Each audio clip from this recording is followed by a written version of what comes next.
माझं सरकारला सांगणं आहे की या तुटपुंज्या खर्चामुळे हे शताब्दी वर्ष आहे, परत काही येणार नाहीये पुढचं वर्ष. सरकारनं सर्व ठिकाणी आपण ज्या पद्धतीने पैसे खर्च करतायत या महाडला, ही महाड ही जशी बाबासाहेबांची क्रांतीभूमी आहे तशी शिवाची सुद्धा क्रांतीभूमी आहे. छत्रपती शिवाजी महाराजांनी सुद्धा या इथे इतिहास रचलेला आहे आणि त्यामुळे संपूर्ण रायगडसाठी 1000 कोटी रुपये तरी या शासनाने दिले पाहिजे असं बहुजन पंचायत समितीच्या वतीने आम्ही मागणी करतो. जेणेकरून इथे येणारा जो काही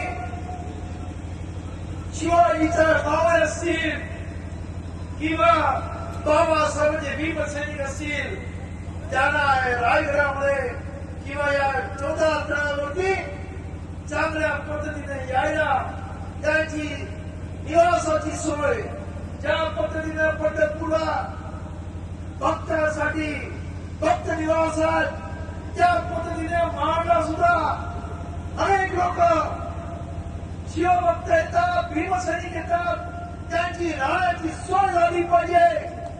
त्यासाठी अशी निवासस्थानं त्या महाडमध्ये झाली पाहिजे अशी आमची मागणी आहे. त्यामुळे अनेक पद्धतीने महाडमध्ये आपण पाहतो की पावसाळ्यामध्ये महाड पाण्यामध्ये गेलं नाही असं होत नाही. एक दोनदा हा संपूर्ण तुम्ही जर आज इथे उभ्या तुम्ही जर बाहेर गावातून कोकणातून असाल तर तुम्हाला सांगतो की या इथे या भूमीमध्ये 5-5, 6-6 फूट नव्हे तर 15 आणि 20 फूट पाणी या भूमीमध्ये असतं पावसाळ्यामध्ये. याची परिस्थिती आहे. त्याला या सावित्री नदीला बांध घातला पाहिजे अशी सुद्धा आमची मागणी आहे. जेणेकरून या महाडला जो त्रास होतो, महाडवासियांना जो पण त्रास होतो तो कुठेतरी बंद झाला पाहिजे. त्याचबरोबर या इथं महाराष्ट्राचे मुख्यमंत्री देवाभाऊ फडणवीस यांना मला सांगणं आहे त्यांनी आत्ताच एक त्यांना आनंद पदर या रिटायर्ड जजने एक अहवाल दिलेला आहे आणि तो काय अहवाल दिलाय की शेड्यूल कास्ट मध्ये अपकड करायचं म्हणजे शेड्यूल कास्ट मध्ये असणाऱ्या जातींमध्ये स्पॉट डिव्हिजन करायचं आणि त्यांना वेगळ्या प्रकारे रिझर्वेशन द्यायचं.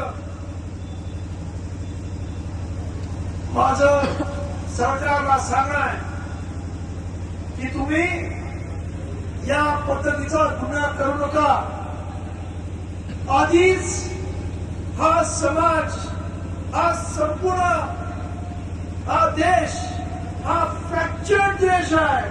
जाती जातीच्या नावानं तुकड्या तुकड्यामध्ये विभागलेला आहे आणि त्याच्यामध्ये अजून शेड्यूल कास्टमध्ये विभाजन करू नका ही आमची मागणी आहे.